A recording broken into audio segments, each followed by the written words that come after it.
ng mga broadcaster ng Pilipinas.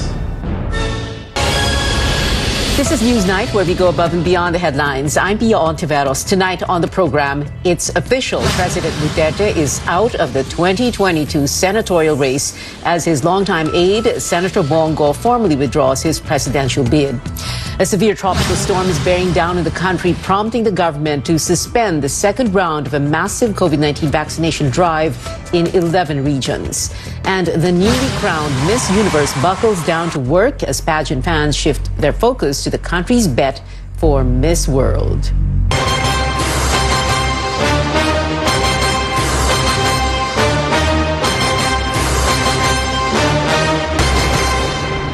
We begin with a surprising turn of events. President Rodrigo Duterte dropping his 2022 senatorial bid.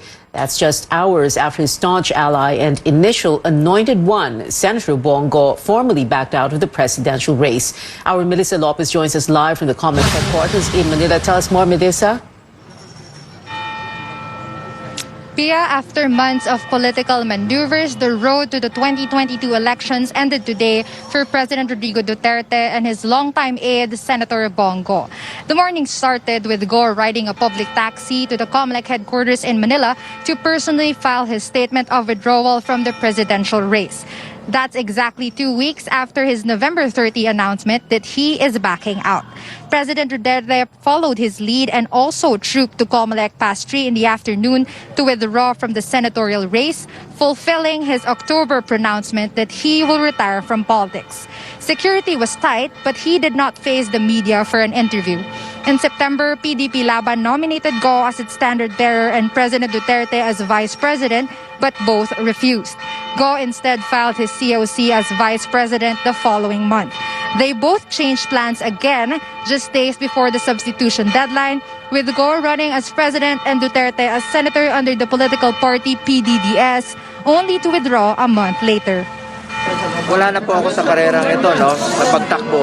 Naghahanap lang ako ng tamang panahon at pinapaintindi ko po sa aking mga supporters na talagang desidido na po ako. Nahahawa po ako kay Pangulong Duterte. Matanda na po siya. Ayoko na po siyang pahirapan at ayaw rin po ng aking pamilya. Sana po'y maintindihan niyo po ako. The Comelec Law Department officially received Go's withdrawal papers at 10:46 a.m. The process was quite fast, with the receiving desk set up at the lobby of Palacio del Gobernador. His message to dismayed supporters: channel the support instead to whoever President Duterte will be endorsing, something yet to be settled by the ruling party. Meanwhile, Duterte's withdrawal documents were accepted at 3:59 p.m. But both Duterte and Go made up their minds to pull out of the race as early as last week, with Go's notarized papers dated December 8th and Duterte's from last Saturday. With their withdrawal, PDP Laban, once the dominant political party in the 2019 polls, as well as PDDS, are left with no candidates for the top national posts. All PDP Laban has are 7 senatorial bets, which include Salvador Panelo, Robin Padilla, and Ray Langit. PDDS is left with 2. Former PACC Chairman Greco Belgica and Lady Ann Sahidula. Back to you.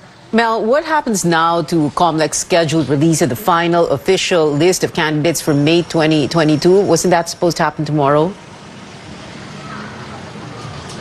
Yes, Pia, Comelec spokesman James Jimenez says the poll body has pushed back the release of that final list of candidates by at least 2 weeks because some of the cases filed against nuisance candidates are yet to be resolved.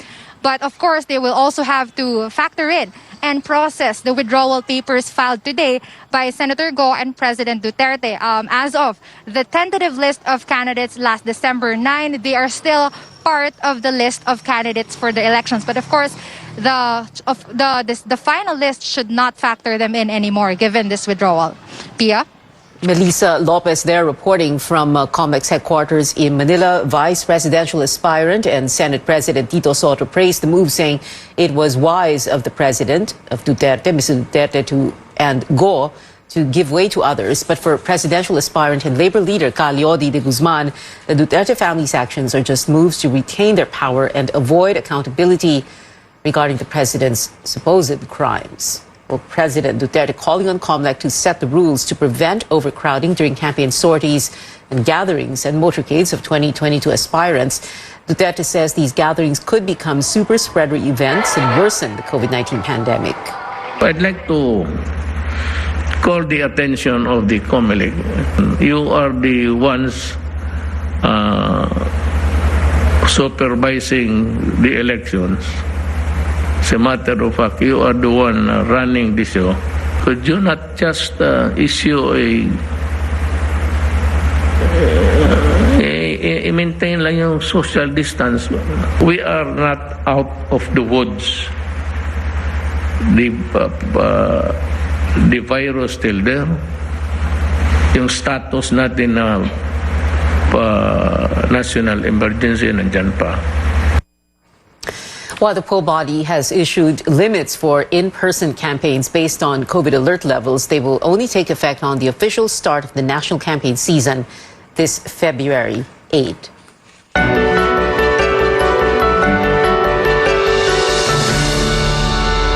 The country logs 235 new COVID-19 cases. This is the lowest single-day tally in 18 months, but the figure excludes data from 12 laboratories. Active cases, meanwhile, dropped to over 10,500. As Carolyn Bonkin tells us, the country's COVID-19 situation is further improving, but health officials caution against what could possibly lead to another increase in cases this holiday season. Gloria Halisha goes shopping early in the morning to avoid getting COVID-19 infection during the Christmas rush. She remains cautious despite the improving situation. Hindi pa masyado matao. Ayaw ko kasi maraming tao na masiksikan. From nearly 5,000 new cases daily in July, the country has only logged 380 cases a day between December 8 and 14, while Metro Manila only had 83 cases. All provinces are at low risk, and so far, daily deaths down to 6. If nothing changes, the number of active cases or those still recovering from infection will be cut by half by the end of the month and down to nearly 1,800 by January 31st. But if people will let their guards down, active cases could rise again. That's why health officials say better find a safer way to celebrate the holidays. Avoid those direct contact with other people. Celebrate a lot of things virtually. Sa bahay, how many % of us really still wear a mask? Even if we have elderly. The Omicron variant could also affect future cases. It's already been found in 77 countries, 33 of which have found it spreading in communities. Most have also seen sudden spike in cases.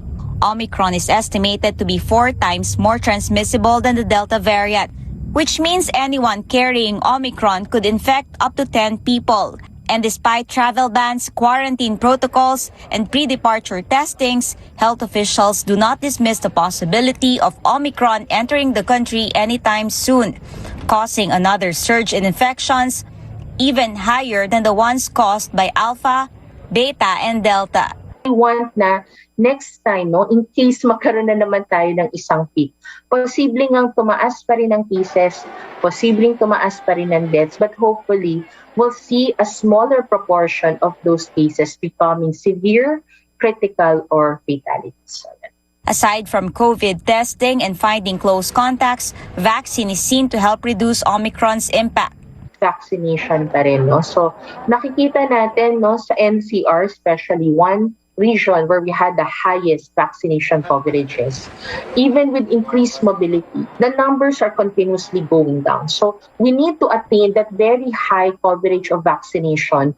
The health department is monitoring areas with increasing cases the past week, like Lapu-Lapu and General Santos cities, and even testing old samples to check if Omicron is here. Regardless of the variant, health officials say everyone's action could determine if the gains in fighting COVID-19 will be sustained. Caroline Bonkin, CNN Philippines. Still ahead, we give you updates on a severe tropical storm expected to enter the country tonight. And the Senate looks into the alleged smuggling of imported goods into local markets. Details after the break.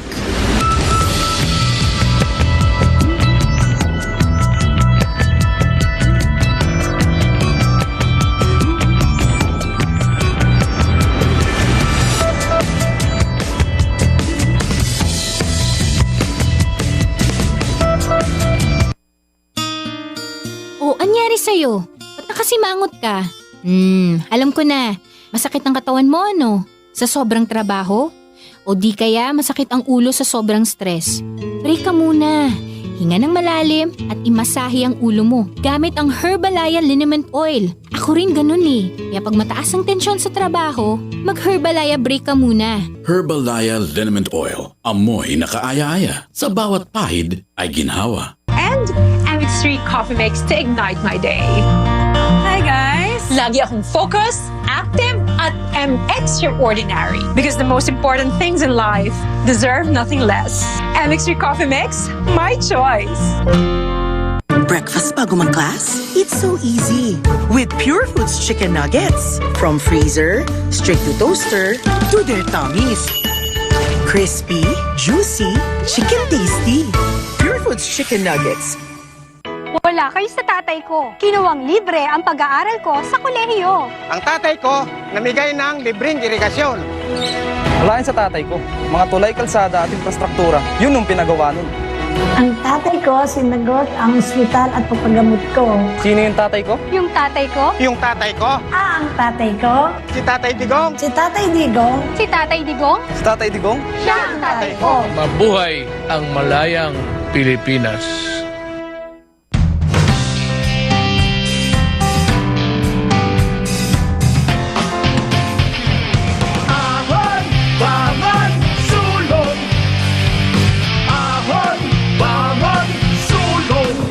Pangarap ng bawat Pilipino, hangarin ng Northern Cement.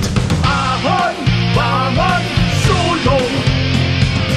Pinalaki ng Northern Cement ang kapasidad ng kanilang planta para steady ang supply ng sementong tigasin. Northern Cement Max Plus, Supreme at Max Pro. Ahon, bangon, sulong. Bawat patak, may sarap, may lakas, sulit. Red Horse Beer.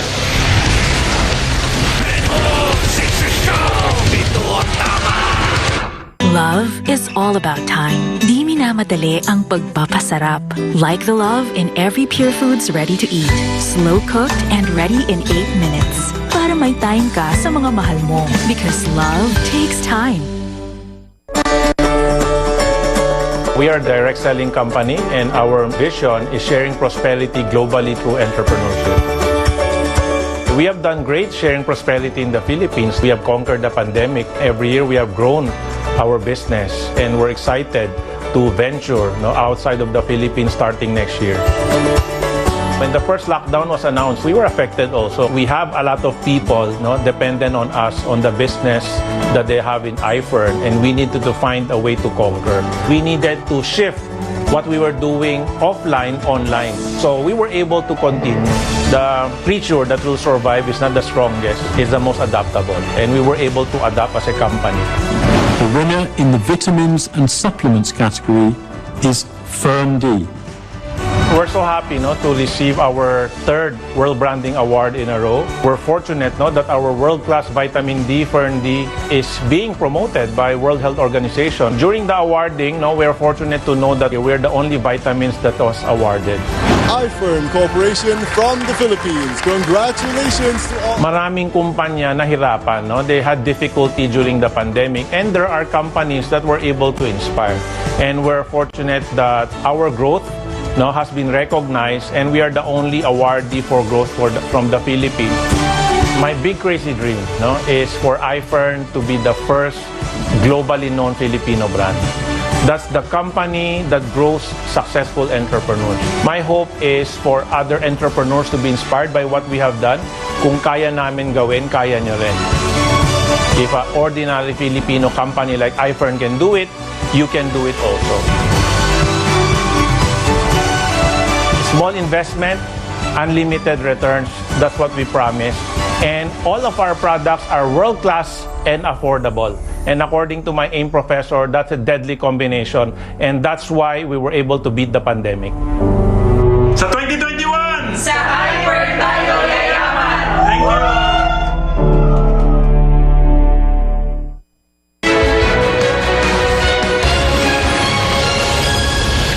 Welcome back to CNN. Philippines local governments in the Visayas and Mindanao are bracing for severe tropical storm Rai, which is moving closer to the country.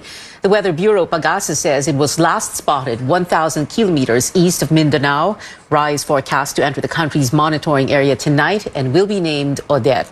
The storm will gradually intensify and may strengthen into a typhoon tomorrow before hitting land in Caraga or eastern Visayas on Thursday. Tonight until tomorrow morning, the tail of Rai will bring moderate to at times heavy rains over eastern Visayas, Caraga and Davao. Signal number 1 may be up in parts of the Visayas and Mindanao tonight, but Pag-asa says up to signal number 3 may be raised in these areas as strong winds and heavy to torrential rains are expected. Authorities in the Visayas have begun preparing for the storm. In Maasin City in southern Leyte, officials called on residents to be on alert as they identify areas where floods and landslides may happen. In Tacloban, preemptive evacuation will be conducted in high-risk areas as well as in Catbalogan, Samar. In Giwan, eastern Samar, forced evacuation begins tomorrow morning for people living in coastal areas. The Social Welfare Office in that region says over 20,000 food packs have been stored in a number of facilities to augment relief operations. These will be released upon request of local governments. The government is postponing the scheduled second round of COVID-19 vaccinations in regions along the path of a severe tropical storm that is about to enter the country. Vaccinations will instead happen next week, December 20 to 22, in Bicol, Mimaropa, Western, Central, and Eastern Visayas, the Zamboanga Peninsula, Northern Mindanao, Davao region, Socsan-Gen, Caraga, and the Bangsamoro region. But vaccinations will push through as scheduled in Metro Manila, as well as in the regions of Ilocos, Cagayan, the Cordilleras, Central Luzon, and Calabarzon. The government is holding the second massive drive in an attempt to further increase vaccine coverage and administration of booster shots before the Omicron variant hits the country. The health department is calling for volunteers for the vaccination teams and data management group to help meet the target of at least 7 million people. Farmers in Benguet province fear losses this holiday season with agricultural products from abroad allegedly being smuggled into the local market. As Amer Santos tells us, centers suspect a conspiracy between government personnel and smugglers. Carrots, cabbages, gingers, and strawberries. Farmers insist these were all smuggled, slipping past the Bureau of Customs and into local markets. BPI mismo ang nagsabi na wala po silang inaprubahan na pumasok ng mga carrots o mga cabbages dito. Pero nagkalat po sa palengke nung August po hanggang September sa carbon market alone, 3 container vans ang pumapasok weekly po. We admit, sir, that in some instances, ito ay nasisingit, sir, sa mga containers. Napapalamanan ba yung mga containers? Limited lang kasi yung capacity and capability namin for first border inspection. At the Senate Committee of the Whole's hearing on agricultural smuggling on Tuesday, senators suspected a conspiracy among various government personnel and syndicates. Once proven, Senate President Tito Soto said they will recommend the filing of administrative and criminal charges against erring public servants. Senator Risa Ontiveros also sought the delisting of 4 companies she said were repeat offenders. They were involved in the biggest seizure of allegedly smuggled agricultural products at the port of Subic in October. According to the Justice Department, it received 75 complaints on agricultural smuggling since 2016, but only 4 have been filed in court. This holiday season, Benguet farmers say the demand for their assorted vegetables could grow up to 3 million kilos per day. But it's under threat now with foreign produce flooding the markets. In the case of Korean strawberries competing with La Trinidad Harvest, the Bureau of Plant Industry maintains these went through a process. But it's unclear why the importation permit allegedly misdeclared the shipment as ornamental plants. DPI, why are you killing your fellow Filipinos? Gusto niyo mo lang nahanap buhay yung mga kababayan natin doon sa La Trinidad? Import kayo ng import. Tinataon niyo pang peak season bago kayo nag-i-import para kayo nananadya. Actually, not the intention to kill the local farmers. So we have to understand, sir, that being part of the trade organization, so we have to balance. Senate Majority Leader Mig Subiri warned the expected ratification of the Regional Comprehensive Economic Partnership, a huge free trade agreement, would aggravate local farmers' woes. He called for another hearing to get explanations from the Trade and Foreign Affairs Departments. Amor Santos, CNN Philippines. Malacanang denies the supposed conspiracy, saying the Bureau of Customs and the Agriculture Department are working together to curb smuggling. Well, one of the country's biggest banks is working on reimbursing nearly 700 clients affected by online fraud. BDO Unibank is requesting customers to go to their branch of account and submit documentation to get a refund. BDO says it will shoulder all losses from the cybercrime incident. Last week, several netizens flagged unauthorized online bank transfers to a certain Mark Nagoyo, who uses multiple Union Bank accounts. BDO is coordinating with authorities and the Bangko Sentral to beef up security and prevent another hacking incident. We'll take a quick break, and when we return, Harna Sandhu is giving netizens a peek at her first day as Miss Universe. And we get a look at Tracy Maureen Perez's goddess-inspired national costume for Miss World. Stay tuned to CNN Philippines.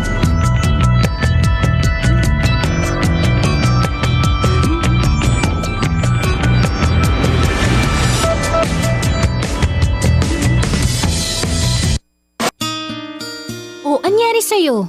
Nakasimangot ka. Alam ko na. Masakit ang katawan mo, ano? Sa sobrang trabaho? O di kaya masakit ang ulo sa sobrang stress? Break ka muna. Hinga ng malalim at imasahe ang ulo mo gamit ang Herbalaya Liniment Oil. Ako rin ganun eh. Kaya pag mataas ang tensyon sa trabaho, mag-Herbalaya break ka muna. Herbalaya Liniment Oil. Amoy na kaaya-aya. Sa bawat pahid ay ginhawa. Pa rin ang serbisyo para malinis ang kapaligiran. Serbisyong publiko para sa kaligtasan ng lahat. Sa panahon ng krisis, ikaw, ako, magtulungan tayo. Saludo ako sa Pilipino. Bank of Commerce. What we are is personal banking, where we understand that every deposit is your hard-earned money. Every loan is for good reason. Every service aids in your convenience. Every business of ours is meant to grow yours. We hear you, feel you, and we act on your every banking need. Bank of Commerce, an affiliate of San Miguel Corporation. When it comes to my family, I make sure to give them only the best. Meals that are healthy, safe, and flavorful. Enjoy home-style goodness with Magnolia ready-to-cook chicken templados. Pre-marinated, it is made from fresh chicken. It is so easy to prepare and super delicious. Also high in protein, which helps boost our immune system. Get your Magnolia ready-to-cook chicken templados from Magnolia Chicken Stations in chicken tocino flavor and the chicken teriyaki. For my babies, only vet-approved Nutri-Chunks puppies. The only one with active boost and prebiotics na pampalisto. Made with real meat with essential nutrients to help them grow strong and healthy. Happiness! Listo, ganado sa Nutri-Chunks puppies. Ang tatay ko, ginawang ligtas, panatag at maayos ang buong bayan. Wala yan sa tatay ko. Ibinalik ang ganda ng Boracay. Mas magaling yung tatay ko. Nakamit niya ang kapayapaan sa Mindanao. Ang tatay ko sinagot ang ospital at pagpagamot ko. Sino yung tatay ko? Ang tatay ko. Tatay ko. Ang tatay ko? Si Tatay Digong. Si Tatay Digong. Si Tatay Digong. Si Tatay Digong? Siya ang tatay ko. Taas noo nating pagmalaki, tayo ay Pilipino.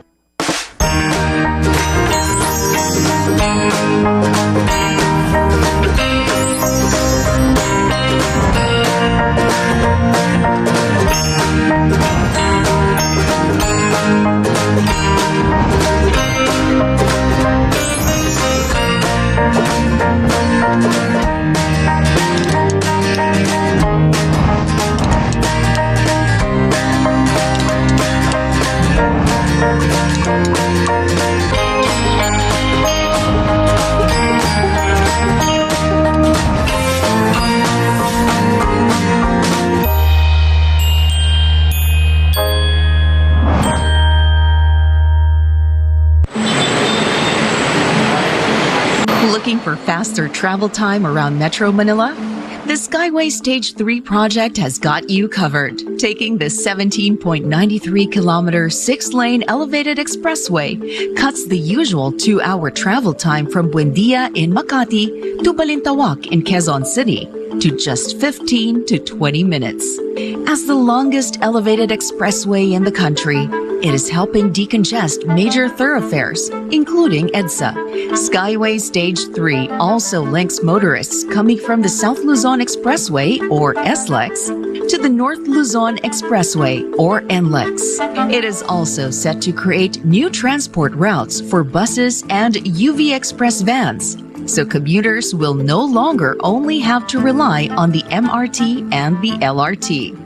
In an industry first, Skyway Stage 3 also features double-decker stations that will provide enough space for vehicles in the densest parts of the metro. The project is also seen to enhance the economic interaction of Calabarzon, Mega Manila, and Central Luzon that contribute to over 60% of the country's GDP. Skyway Stage 3, an engineering marvel. Built by Filipinos, for Filipinos.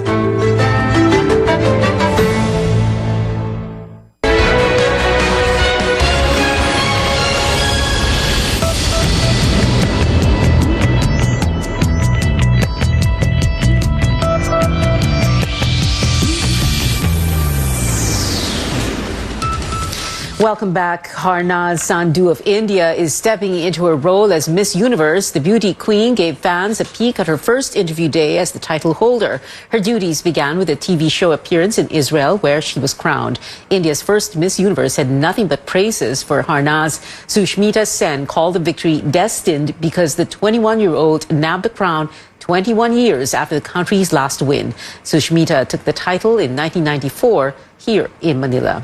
And from Miss Universe to Miss World, Tracy Maureen Perez has unveiled her national costume inspired by the goddess of the moon, Mayari, one of the most beautiful Philippine deities. The maker, Cebuano designer Axel Ke, is also responsible for Beatriz Luigi Gomez's Bakunawa costume in the Miss Universe pageant. Tracy entered the top 10 of the competition's Beauty with a Purpose round today. Find out if the Philippines will take home the Miss World 2021 crown this Friday, airing here on CNN Philippines. We have 11 days before Christmas, and that is it for now. Join me again on News.ph at 7 p.m. I'm Pia Ontiveros for Newsnight, where we go above and beyond the headlines.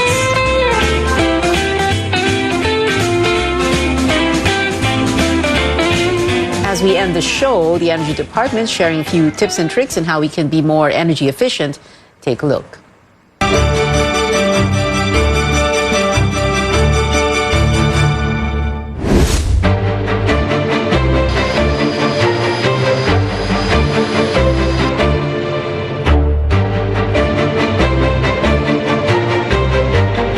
So, mapapansin natin na paggising natin sa umaga, nagigising din or umaakyat din yung paggamit natin ng enerhiya.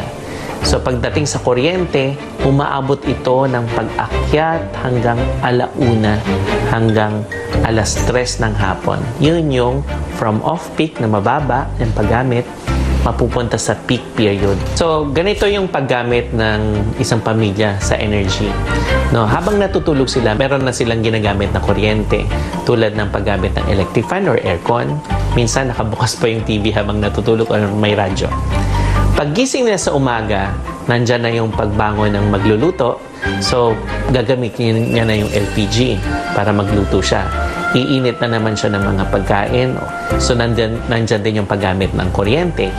Tapos yan, medyo lalamig na yung panahon. Sa opisina na tayo or sa eskwelahan, bababa ng bahagya.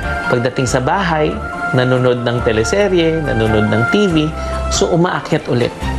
So nandyan yung dalawang parang peak period na kung titingnan natin yung graph sa paggamit ng kuryente, parang back of the camel. Ang mga ginagamit namin na appliances ay TV, electric fan, washing machine, microwave. Bali, nung wala pang pandemic, ang electric bill namin ay 1,000 plus, 2,000. Dumating din yung time na Sobrang liit lang siya, 700. Marami talagang naapektuhan sa atin ngayong itong pandemya dumating na COVID-19. Yun nga, so ang setup namin, dahil nandito kami pareho ni Mrs. sa bahay, kailangan namin ng laptop pareho. At the same time, yung anak din namin na nag-homeschool, may sarili rin siyang setup doon ng class niya sa room niya. Siyempre, kailangan namin ng internet, kailangan namin ng connection. Ngayong pandemya, talagang nag-bolster yung expense namin sa electric bill. Nag-doble nga ng mga 4,000, minsan nagpa-5,000 pa kami. Ang kwento kasi natin ng energy efficiency sa bansa natin, bungad ito ng kakulangan ng kuryente. Hindi dapat ganun ang usapan pagdating sa energy efficiency. Ito ay ang masinop na paggamit na i-enjoy natin ang dapat nating makuhang mga convenience sa pagkakaroon ng enerhiya, pero mas sustainable ito. Mga maliliit na bagay or yung behavioral nga ang target natin na ang energy efficiency ay pang-araw-araw siyang gawain natin. At yun ang talagang take away na gusto nating sabihin. Enerhiya ang atin na ito eh. Pagka ginamit natin ng wasto, mas madami nating mapapakinabangan sa mas mahabang panahon.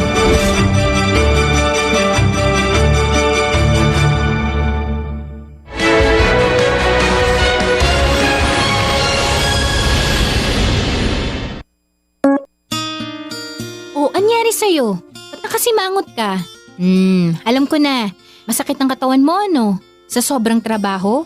O di kaya masakit ang ulo sa sobrang stress? Break ka muna. Hinga ng malalim at imasahe ang ulo mo gamit ang Herbalaya Liniment Oil. Ako rin ganun eh. Kaya pag mataas ang tensyon sa trabaho, mag-Herbalaya break ka muna. Herbalaya Liniment Oil. Amoy na kaaya-aya. Sa bawat